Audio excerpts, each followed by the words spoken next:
You have touched on a complex issue that really affects almost every major city, is that you have areas where you have intense poverty and suffering, and that are hard to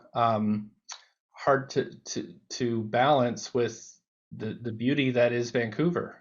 And I do think that the majority of Vancouver residents, the vast majority, think we need to help here. We need to do, what more can we do to help? And so my very first motion as mayor, my very first action was to call an overdose task force, where we had participation in 2018 from all across, all folks that are involved in this, families, people suffering mental health issues, addiction issues, and came out with a whole bunch of recommendations, most of which we've implemented by now, to help all those folks that you've mentioned, whether they're sex workers or folks suffering with addiction or mental illness. Housing, to return to the first issue, housing was a core part of this. And we've secured over, I said, over $1 billion from senior level governments and city contributions, which will result in 10,000 units of housing, good, high quality housing that many of these folks can move into and have been moving into. The second step was to get complex care. Many people, with mental health challenges that are left on their own on the street are often victims, very often victims of a very tough situation. And so to get them into dry, warm housing, which they feel safe, and then provide them with service care is important. So the province has just announced another 55 of these beds that will be available in and around the downtown east side mainly. That's to supplement I think we have about 40 right now.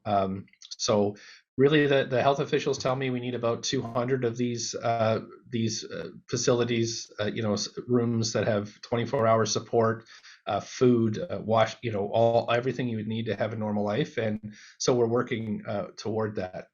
It still doesn't change, though, I think, how people feel when you walk in that neighborhood, is that this isn't, how is this happening?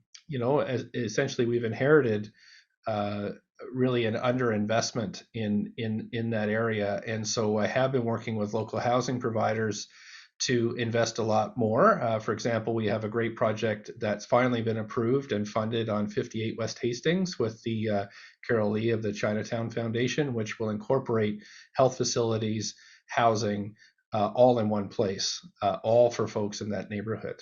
And we have a plan now to move ahead and to make sure those terrible single room occupancy hotels that are owned by private owners are moved out of private hands and into public hands. So to acquire all of those hotels, to make sure they're run by nonprofits in a proper way, with the appropriate healthcare provisions, in a way that does not exploit these folks who have already been exploited enough.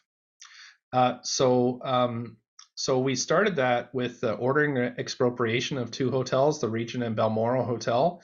In the end, the expropriation action led us to acquiring those 2 hotels, which are, I can't think of 2 worse monuments to pain than those 2 buildings, where so many people, especially Indigenous people, have suffered as they struggle to deal with residential schools and the 60 scoop and other abuses. So we have now issued the order to demolish the Balmoral Hotel and to replace it with a modern facility that combines housing and health. That's yet to be determined, but we have now we have funding agreements with the provincial government on this, and that will, I think, be now a beacon of hope, from a monument of pain to a beacon of hope. And that really is my plan for that entire corridor: to renovate where we can, to acquire where we can, or to demolish where we can't.